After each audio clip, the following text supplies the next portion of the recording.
Hello everyone, welcome to railwayman YouTube channel. Railwayman YouTube চ্যানেলে তোমাদের সকলকে স্বাগত জানাচ্ছি। তো আজকে রেলওয়ে প্র্যাকটিস সেট 5 নম্বর নিয়ে চলে এসেছি। অলরেডি আমি 4টে ক্লাস তোমাদের দিয়ে দিয়েছি এবং যারা দেখোনি তোমরা প্লে লিস্টটা খুলে দেখবে, তো সেখানে 4টে ভিডিও অলরেডি আপলোড করা হয়ে গেছে। তো ওখানে প্রত্যেকটা সেশনে আমি কি করছি, প্রিভিয়াস ইয়ার কোশ্চেন পেপারগুলো নিয়ে আসছি এবং প্রত্যেকটা কোশ্চেনগুলোকে আমি ডিসকাস করছি এবং সেখান থেকে আর নতুন কোনো কোশ্চেন আসতে পারে কিনা তো সেটাও কিন্তু আলোচনা আমি করছি। ঠিক আছে, তো আজকে দেখে নেওয়া যাক আজকে সেটে কি কি আছে, কেমন টাইপের কোশ্চেন আমরা দেখতে পাবো এবং সেখান থেকে নতুন কোশ্চেন কি হতে পারে। চলো শুরু করি। দেখো ফার্স্ট কোশ্চেন দেওয়া আছে, দেখো the focal length of A diverging lens is 50 centimetre, the power of the lens is. তো একটা ডাইভার্জিং লেন্সের ফোকাল লেন্থ তোমাকে দেওয়া আছে 50 সেন্টিমিটার, তাহলে পাওয়ার কত হবে? এবার তোমাকে বুঝতে হবে, তো এখানে পাওয়ারের তোমাকে একটা কোশ্চেন দিয়েছে, ঠিক আছে, ভালো কথা। কিন্তু এখানে আমাকে বুঝতে হবে যে এখানে ডাইভার্জিং লেন্স কাকে বলছে। একটা হয় ডাইভার্জিং লেন্স, একটা হচ্ছে কনভার্জিং লেন্স। তো আমি যদি এখানে লিখে দিই যে কনভার্জিং লেন্স কাকে বলা হয় আর ডাইভার্জিং লেন্স কাকে বলা হয়, তাহলে ব্যাপারটা কি এখানে দুটো কোশ্চেন এক্সট্রা তৈরি হয়ে যাবে না? তো কনভার্জিং লেন্স, কনভার্জ কথা অর্থ কি বলতো, একটা পয়েন্টে মিট করা হয়, ঠিক আছে। আর ডাইভার্জ কথা কি, একটা পয়েন্ট থেকে ছড়িয়ে পড়ে, ডাইভার্জ। তো সেখান থেকে ডাইভার্জিং কনভার্জিং লেন্স এসছে, diverging and converging, converging lens, ঠিক আছে। তো কনভার্জিং লেন্স অ্যাকচুয়ালি বলা হয় কনভেক্স লেন্সকে বলা হয়। এবার কনভেক্স লেন্সকে কেন বলা হয়? বিকজ কনভেক্স লেন্স কি দেয়, রিয়েলও দেয় এবং তার সাথে ভার্চুয়াল ইমেজও দেয়, ঠিক আছে। রিয়েলও দেয় এবং ভার্চুয়াল ইমেজও দেয়। রিয়েল হলে কি হয়, ইনভার্টেড হয়, ইনভার্টেড ছবি হয় মানে উল্টো হয়। ভার্চুয়াল হলে কি হয়, ইরেক্ট হয়, ঠিক আছে। কিন্তু ডাইভার্জিং লেন্স কি করে, সে তার অ্যান্সার যদি হয় সেটা কিন্তু কনকেভ লেন্স হয়, ঠিক আছে। কি হয়, কনকেভ লেন্স। তো এটা কি হয়, এটা অনলি ভার্চুয়াল ইমেজ শো করে, অনলি ভার্চুয়াল ইমেজ শো করে, ঠিক আছে। ভার্চুয়াল হলে কি হয় বলেছি, ইরেক্ট হয়। ইরেক্ট মানে কি, সমশীর্ষ বাংলায় যাকে বলা হয়, ঠিক আছে। তো এবার চলে আসি এখানে, এবার যেটা চলে আসে সেটা হচ্ছে কি, এখানে কোয়েশ্চেনটা কি বলছে দেখো। ডাইভার্জিং লেন্স মানে বুঝতে পেরে গেছো, ডাইভার্জিং লেন্স মানে কাকে বলছি, সরি ডাইভার্জিং লেন্স মানে কাকে বলছি, এখানে বলছি কনকেভ কে বলছি। তাহলে এখানে কনকেভ লেন্সের পাওয়ার জিজ্ঞেস করছে। এবার এখান থেকে আরেকটা কোয়েশ্চেন হয়, কনকেভ লেন্সের পাওয়ারের ভ্যালু কি হয়, পজিটিভ না নেগেটিভ? কনকেভ লেন্সের পাওয়ার অ্যাকচুয়ালি কি হয় বলতো, নেগেটিভ পাওয়ার। কি হয়, নেগেটিভ পাওয়ার, ঠিক আছে, মাথায় রাখবে। তো এখান থেকে উত্তরটা আসবে, এখানে নেগেটিভ ভ্যালু আসবে, হয় -2 আসবে না -5 আসবে। এবার চলে আসি নেক্সট, যেটা আছে কি ফোকাল লেন্থ তোমাকে দেওয়া আছে, তোমাকে এফ এর ভ্যালু দেওয়া আছে, এফ হচ্ছে কি 50 সেন্টিমিটার দেওয়া আছে। আচ্ছা, এখানে তোমাকে পাওয়ার জিজ্ঞেস করছে। এবারে আমরা পাওয়ারে যদি ফর্মুলা দেখি, পাওয়ার ইকুয়াল টু 1/f হয়। এফটা তখনই যখন এটা মিটারে থাকে। এবারে এই এখানে তোমার ভ্যালু কি দেওয়া আছে, সেন্টিমিটার দেওয়া আছে। তো যদি মিটারে কনভার্ট করো তাহলে কি হচ্ছে, 50 সেন্টিমিটারে লিখতে পারি 50/100 মিটার। তাহলে এই মিটারে কনভার্ট হয়ে গেল, আমি এখানে বসিয়ে দিতে পারবো। তাহলে 1/50/100 হবে। তো এখানে উপরে গেলে কত হচ্ছে, 2 ডায়াপ্টার। তাহলে উত্তর কিন্তু 2 ডায়াপ্টার। দেখো অপশন এও আছে কিন্তু 2 ডায়াপ্টার, কিন্তু তোমাকে কি বলেছি যে কনকেভ লেন্সের পাওয়ার কি হয়, নেগেটিভ পাওয়ার হয়। তো এখানে পাওয়ার কি হবে, -2 ডায়াপ্টার হবে। তো অ্যান্সার হচ্ছে কি অপশন বি। তো দেখো আরআরবি গ্রুপ ডি থেকে কোশ্চেনটা এসে, এবং দেখো এখান থেকে নতুন কোশ্চেন কি তৈরি হতে পারে। দেখো ডাইভার্জিং লেন্স কাকে বলা হয়, কনভার্জিং লেন্স কাকে বলা হয় এবং প্রত্যেকের ইমেজ ফরমেশন কেমন হয়। এবং এখান থেকে আরেকটা কোশ্চেন অ্যাড করে দিচ্ছি, এখানে কনভেক্স লেন্সের পাওয়ার কি হয় বলতো, পজিটিভ পাওয়ার হয়, ঠিক আছে। এখান থেকে আরো কোশ্চেন হতে পারে, কনভেক্স লেন্স কোথায় ইউজ করি, কনকেভ লেন্স কোথায় ইউজ করি। তো এগুলো আমাদের পরীক্ষায় আসে, সেটাও কিন্তু অলরেডি আমরা ডিসকাশন করবো পরে, ঠিক আছে। চলো নেক্সট কোশ্চেন কি বলছে দেখি। Suppose a doctor has prescribe the corrective lens of A power +2.5 dioptre, the focal length of the lens. এখানে দেখো, এখানে তোমাকে পাওয়ার দিচ্ছে। আগের কোশ্চেনে কি ছিল, ফোকাল লেন্থ দেওয়া ছিল। তো এখানে পাওয়ার তোমাকে দিয়েছে +2.5 ডায়াপ্টার। এবার দেখো প্লাস পজিটিভ পাওয়ার মানে কোন লেন্স হবে বলো তো, পজিটিভ পাওয়ারের লেন্স হবে কি, এখানে কনভেক্সই হবে। তো এখানে কনভেক্স লেন্স হবে, ঠিক আছে। কনভেক্স লেন্স কেন, পাওয়ার এখানে কি হয়, পজিটিভ ভ্যালু হয়। তো এখানে আমরা পাওয়ারের ফর্মুলা কি জানি, পি ইকুয়াল টু 1/f জানি। এফ যখন কি হয়, মিটার এককে থাকে। তাহলে এখানে এফ ইকুয়াল টু কি লিখতে পারি, 1/p লিখতে পারি। তাহলে এখানে পি এর ভ্যালু কি বসবে, 2.5। তাহলে 1/2.5 উপরে 10 চলে যাবে। তাহলে কি হচ্ছে, 1/2.5 মানে হচ্ছে 10/25। এবার 10/25, এটা দেখো এই ফোকাল লেন্থ কি মিটারে আছে, এবার তোমাকে সেন্টিমিটার চাইছে। তো সেন্টিমিটার হলে কি হয়, ইন্টু মাল্টিপ্লাই 100 করে দাও। তো 100 করে দিলে কি হচ্ছে, 25×4 = 100। তাহলে কত হচ্ছে, 10×4 = 40 সেন্টিমিটার। এবার 40 সেন্টিমিটার, এখানে দেখো উত্তরে দেখো পজিটিভ আছে নেগেটিভ আছে, কোনটা নেবো। দেখো এখানে কোন লেন্স বলছে, কনভেক্স লেন্স বলছে। তো এখানে ফোকাল লেন্থ হচ্ছে পজিটিভ। তো এখানে +40 সেন্টিমিটার। তো অপশন ডি হচ্ছে কি আমার অ্যান্সার। তো কনভেক্স লেন্সের পাওয়ার কি হয়, পজিটিভ পাওয়ার হয়, এবং কনভেক্স লেন্স কোথায় ইউজ করি, কোন রোগে ইউজ করা হয়, এটা একটা কোশ্চেন আসতে পারে, লিখে নাও। কনভেক্স লেন্স যে বেসিক্যালি যারা হাইপারমেট্রোপিয়া রোগ হয় না, হাইপারমেট্রোপিয়া যাদের রোগ হয়, ঠিক আছে, যাকে আমরা আরেকটা নামে বলতে পারি অর লং সাইটেডনেস বলা হয়, ঠিক আছে, লং সাইটেডনেস বলা হয়। তো তা ওখানে আমরা ইউজ করি। এবার দেখো হাইপারমেট্রোপিয়া লং সাইটেডনেস কথা অর্থ কি, দেখো লং সাইটেডনেস কথা কি, দূরদৃষ্টি, মানে দূরটা দেখতে পায়, তার মানে কি হচ্ছে কাছে দেখতে পায় না। তো এখানে কি হবে, কান্ট সি নিয়ার অবজেক্ট, যাদের কাছে দেখতে অসুবিধা হয় তাদের ক্ষেত্রে কনভেক্স লেন্স ইউজ করা হয়, পজিটিভ লেন্সকে ইউজ করানো হয়, ঠিক আছে। তো এগুলো কিন্তু লিখে রাখবে। চলো next question. A convex lens has the radius of curvature 40 centimetre, the power of the lens. দেখো আমরা রেডিয়াস ও কার্ভেচার আর ফোকাল লেন্থের মধ্যে সম্পর্ক কি, radius of curvature equal to R F equal to R by two, sorry এখানে ভুল লিখলাম আগে, আমি এখানে কারেকশন করে দিচ্ছি। তো এখানে আমরা জানি কি F equal to R by two, মানে ফোকাল লেন্থ আর রেডিয়াস ও কার্ভেচারের মধ্যে যে সম্পর্ক, দেখো ফোকাল লেন্থ সমান কত হয় বলতো, রেডিয়াস ও কার্ভেচার বাই 2। তো এখানে রেডিয়াস ও কার্ভেচার দেওয়া আছে, মানে বক্রতা ব্যাসার্ধ দেওয়া আছে, আর এর ভ্যালু এখানে কত দেওয়া আছে, 40 সেন্টিমিটার দেওয়া আছে।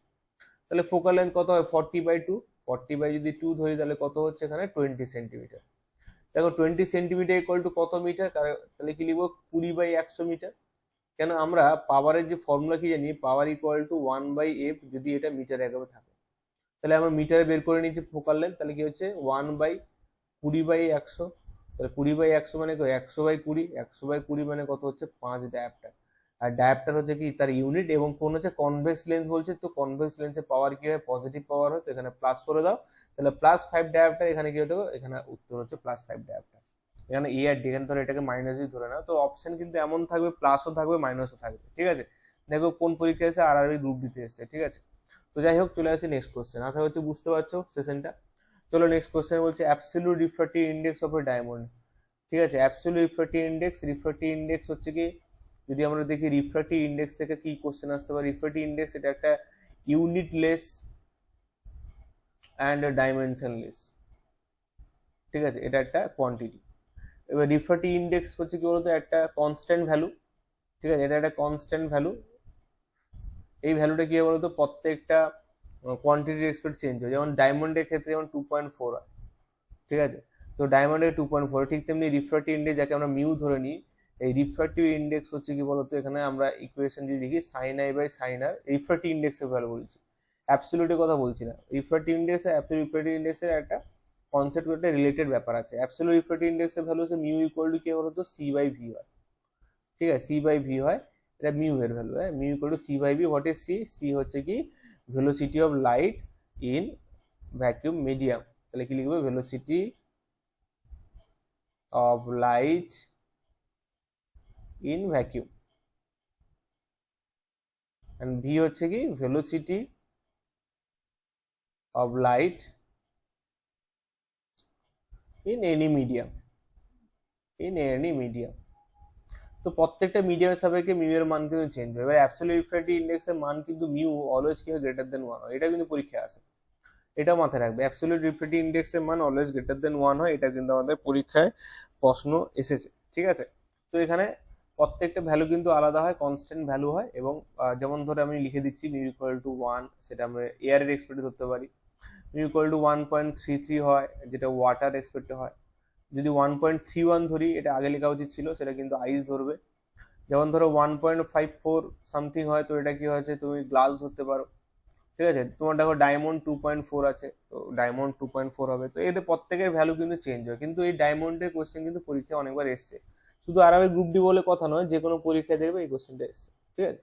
তো দেখো নেক্সট কোশ্চেন, দেখো if the refractive index of water is 4/3, what will be the speed of the light, এর মধ্যে লাইটের স্পিড কত হবে। রিফ্র্যাক্টিভ ইন্ডেক্স যদি কত হয়, যদি 4/3, এখানে 108 নয়, এটা 10⁸, এটা হচ্ছে 10⁸, এগুলো আছে, অপশনটা এরকম ভাবে আছে, তো একটু কারেকশন করে নেবে, ঠিক আছে, 10⁸ হবে। দেখো আরআরবি এসএসসি পরীক্ষা এসেছিল, ঠিক আছে, একটু কোশ্চেনটা একটু স্ট্যান্ডার্ড আছে, তো এই স্ট্যান্ডার্ড কোশ্চেনটা আমরা উত্তরটা কিভাবে করবো, ঠিক আছে।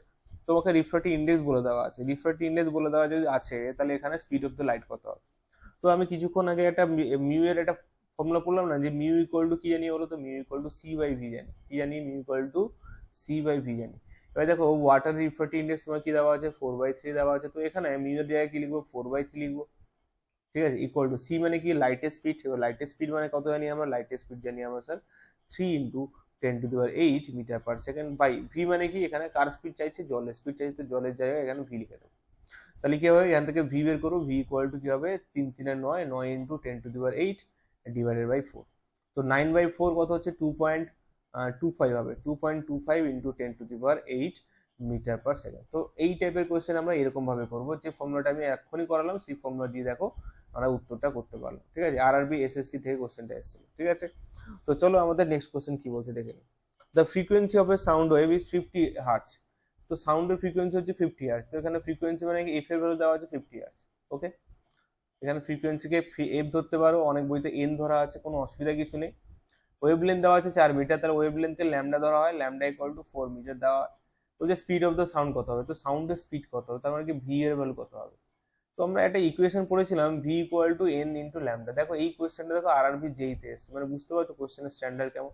তো দেখো V equal two N lambda, এই ইকুয়েশনটা দেখো যে কোনো ওয়েভের এক্সপার্টে আমরা কাজে লাগাই। তো ভি হচ্ছে কি ভেলোসিটি, ভি হচ্ছে ভেলোসিটি, এন হচ্ছে ফ্রিকোয়েন্সি দেখো ধরে নিয়েছি, আর ল্যামডা হচ্ছে কি ওয়েভলেন্থ, তাহলে জাস্ট ভ্যালুটা বসাবো। তাহলে এন ফ্রিকোয়েন্সি কত 50 ইন্টু ল্যামডা কত হচ্ছে 4, 50 ইন্টু 4 কত হচ্ছে 200। তো 200 মিটার পার সেকেন্ড। তো এটা হচ্ছে কোয়েশ্চেনের রাইট অ্যান্সার, অপশন নেই।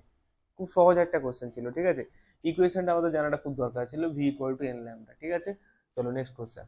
If the temperature increase speed of the sound will be what. যদি টেম্পারেচার বেড়ে যায় তাহলে কি হচ্ছে সাউন্ডের স্পিড বাড়বে না কমবে। তো এখানে একটা সাউন্ডের স্পিডের একটা ইকুয়েশন ছিল V equal to root over gamma T by M. তো যেখানে এই টিটা কি ছিল বলতো টেম্পারেচার, টি এটা কি ছিল টেম্পারেচার। এবার দেখো ভি এর সাথে টি এর সম্পর্ক কেমন, প্রপোর্শনালি, মানে কি হচ্ছে সমানুপাতিক। টি বাড়লে কি হচ্ছে ভেলোসিটিও বাড়বে, তার মানে কি হচ্ছে বিকাম এটা ইনক্রিজিং মানে বাড়বে। আর এখানে ক্যাপিটাল এমটা কি, ক্যাপিটাল এমটা হচ্ছে কি মলিকুলার মাস। ঠিক আছে, মলিকুলার মাস।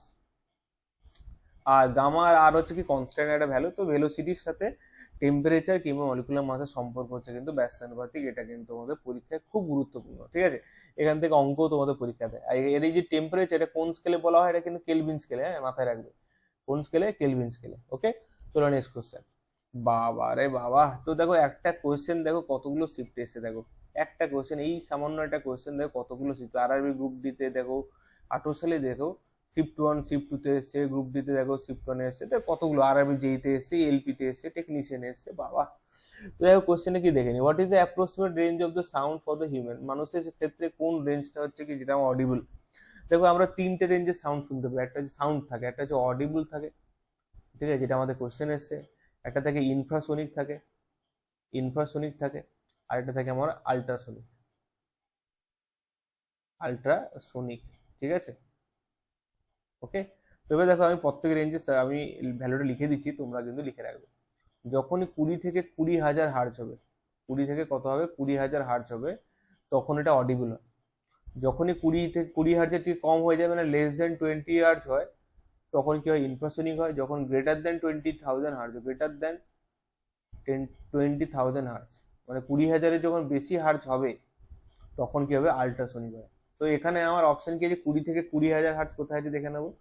20 থেকে 20,000 অপশন সি তে আছে, দেখো 20 থেকে 20,000 আছে। অডিবল মানে কি, যেটা আমাদের মানুষের কানে কিন্তু শুনতে পারে। দেখো approximate range of sound for the human, human তো অডিবল মানে শুনতে, ইনফ্রাসোনিকও শুনতে পায় না, আল্ট্রাসোনিকও কিন্তু শুনতে পায় না, মাথায় রাখবে। ঠিক আছে, অডিবল একমাত্র শুনতে পায়। ঠিক আছে, তো এই হচ্ছে আমাদের প্রশ্ন 8 নম্বর। চলে আসি 9 নম্বর। What is the lowest frequency of the sound that can be heard by the human being. এর মধ্যে সবথেকে কম ফ্রিকোয়েন্সি সাউন্ড কোনটা, যেটা হচ্ছে মানুষ শুনতে পায়, লোয়েস্ট ফ্রিকোয়েন্সি। আমরা হিউম্যান বিং মানে বলতে অডিবল সাউন্ড বলতে পারি, অডিবল সাউন্ড। তাই দেখো অডিবল সাউন্ড মানে আমরা কি বুঝি, অডিবল সাউন্ড মানে আমরা বুঝি স্যার 20 হার্জ থেকে আপনি যদি 20,000 হার্জ নিয়ে নিন, তাহলে সেটাকে আমরা বুঝবো যে স্যার এটা অডিবল সাউন্ড। তাহলে এখানে 20 থেকে 20,000, দেখো এখানে লোয়েস্ট ফ্রিকোয়েন্সি, লোয়েস্ট কোনটা, তাহলে 20 হার্জ যে লোয়েস্ট, এটা হচ্ছে অপশন। দেখো এখানে 500 শুনতে পাবো, 50 শুনতে পাবো, এগুলো সবই অডিবল, কিন্তু 10 কিন্তু অডিবল নয়, 10 কিন্তু ইনফ্রাসোনিকের মধ্যে পড়ছে, তাই না। দেখো এনটিপিসি প্রশ্ন ছিল, এনটিপিসি তে এসছে। ঠিক আছে, 9 নম্বর কোয়েশ্চেন হয়ে গেল। তো আজকের সেশনের লাস্ট কোয়েশ্চেন দেখে নেবো কি আছে। Which electric device is not based on the Joule's law. এর মধ্যে কোনটা জুলস ল এর উপর বেস করে না। Electric kettle, electric plug and switches, electric iron and fuse used in the electric circuit. তো দেখো এখানে এনটিপিসি কোয়েশ্চেন এটা। ঠিক আছে, তো দেখো এখানে best on, not best on, এখানে বেস্ট পড়ে না, ঠিক আছে।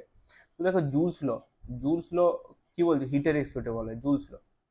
তো জুলস ল একটা ফর্মুলা ছিল, heat is equal to the বা heat is proportional to the I square R T ছিল, ঠিক আছে, আই স্কোয়ার আর টি, যেখানে আই মানে কি কারেন্ট, আর মানে কি রেজিস্ট্যান্স, টি মানে কি তোমার টেম্পারেচার, ঠিক আছে। ওকে, বুঝতে পারলে? তো এটা হচ্ছে আমাদের জুলস ল।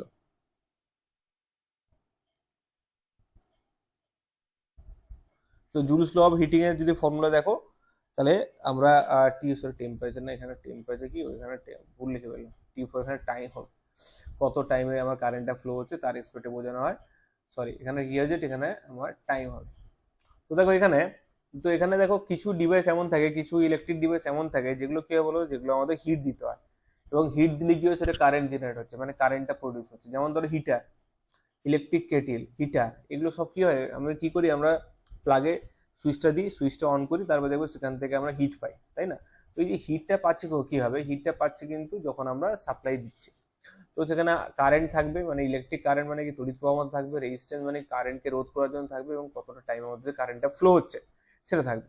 তো যেখানে ইলেকট্রিক কেটল একটা এক্সাম্পল হতে পারে, আচ্ছা ইলেকট্রিক আয়রন একটা এক্সাম্পল হতে পারে, কারণ এগুলো তো সবাই দেখো এখানে হিট প্রডিউস হয়, হিট কি হয়, প্রডিউস হয়, হয় না? তুমি যখন থেকে প্লাগ দিচ্ছে তুমি আয়রনে কি হিট প্রডিউস হয় না, আয়রন করি, fuse used in the electric circuit, এটাও কিন্তু আমাদের হয়, এটাও কিন্তু হয়। কিন্তু দেখো ইলেকট্রিক প্লাগ যেটা আছে, দেখো ইলেকট্রিক প্লাগ এন্ড সুইচেস, এগুলোতে কিন্তু কিছু হয় না। সুইচ তো কি একটা ডিভাইস, যেখানে জুলস লো কোনো কাজই করে না, যদি সুইচে যদি গরম লাগে হিট প্রডিউস হয় তাহলে তো হয়ে গেল, তাহলে তো আমি সুইচে হাত দিতে পারবো না, তাই না? তো তার মানে কি হচ্ছে, এখানে আমাদের এখানে অপশন বি টা কিন্তু হবে না, তো অপশন বি হচ্ছে কোশ্চেনের right answer. Joule's law of heating, এর জুলস ল অফ হিটিং বলা হয়, ঠিক আছে, Joule's law of heating. Okay. তো দেখো আজকের সেশনে যে 10টা ক্লাস, 10টা আমি কোশ্চেন নিয়ে এলাম, যে এই 10টা কোশ্চেন খুব ইম্পর্টেন্ট, ঠিক আছে। দেখো প্রত্যেকটা শিফটে কোন শিফটে এসে সেটাও তুমি দেখতে পাচ্ছ এখানে। তো ঠিক আছে। তো যদি তোমাদের ক্লাস ভালো লাগে তাহলে কিন্তু অবশ্যই ক্লাসগুলো কিন্তু ফলো করো, কেন তোমাদেরই কাজে লাগবে, এইগুলো তোমাদের জন্য করা, আর কিছুই নয়। এত কষ্ট করে ডিউটি করে এসে তোমাদের জন্য পিপিটি বানানো, অনেক কিছু, অনেক কষ্ট করতে হয় একটা সেশন করতে গেলে। যাই হোক, তো তোমরা সবাই ক্লাসে থাকার চেষ্টা করো, না হলে অবশ্যই ক্লাসগুলো দেখার চেষ্টা করো, আর রেলওয়ে ম্যানের পাশে থাকো, ঠিক আছে। তো আজকের ক্লাস এইটুকুই, সবাইকে থ্যাংক ইউ।